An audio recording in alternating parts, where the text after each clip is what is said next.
Tapi C.S. Lewis menawarkan, mungkin kita sebenarnya kurang pembahasan bidang apapun yang bukan Kristen, tapi disoroti dari sudut pandang Kristen. Di salah satu universitas, saya pernah melayani di situ di dalam sebuah seminar. Universitas ini sering mengadakan tema tertentu yang digumuli oleh mahasiswa, entah itu tema tentang bagaimana belajar kah, atau tentang apapun yang digumulkan oleh para pemuda. Tetapi pimpinan dari universitas ini menginginkan yang membahas itu adalah tokoh agama. Dia percaya tokoh agama sebenarnya adalah pemikir sosial dari bidang itu, dari bidang agama itu. Dan saya sangat setuju, tokoh agama Islam atau Kristen atau Buddhis atau Hindu adalah sebenarnya pemikir sosial yang berasal dari aliran agama itu. Saya harus bertanggung jawab sebagai pemikir sosial dari agama Kristen. Dan pemimpin agama Islam harus bertanggung jawab sebagai pemikir sosial untuk bangsa ini dari sudut pandang Islam. Harus kaji itu. Nah, maka dia coba lakukan itu ya. Sudut pandang Islam, sudut pandang Kristen dan Buddhis dan Hindu tentang tema tertentu. Lalu saya diundang untuk berbicara dan saya heran. Semua pemimpin agama lain promosi agama.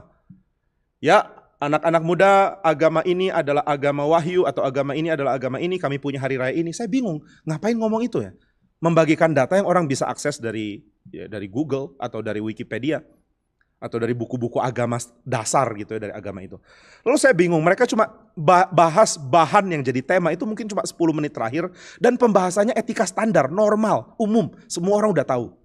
Nah, saya punya bahan, saya coba kaji dari sudut pandang Kristen dan saya lihat apa yang orang Kristen, banyak pemikir Kristen yang saya coba gali dan kutip pada waktu itu membahas tentang tema itu. Dan mereka sangat senang. Oh, ternyata Kristen memperlakukan tema ini dengan luar biasa dalam ya. Apalagi dibandingkan dengan yang lain yang gak melakukan apa yang saya lakukan. Lalu pimpinan dari universitas itu mengatakan, nah itu cara saya untuk mempromosikan Kristen sebenarnya. Menunjukkan bagaimana kita bicara dengan akurat, lagi ngomong tema apa ya kita ngomong itu. Kita gak lari kemana-mana, pokoknya kita deal dengan tema ini dari sudut pandang Kristen. Maka saudara C.S. Lewis sangat penting ya kalimatnya waktu dia mengatakan, yang kita perlukan bukan lebih banyak buku Kristen, udah banyak. Ya ini bukan berarti saudara nggak boleh beli atau menulis buku Kristen yang baru, boleh juga lah. Tapi C.S. Lewis menawarkan, mungkin kita sebenarnya kurang pembahasan bidang apapun yang bukan Kristen, tapi disoroti dari sudut pandang Kristen.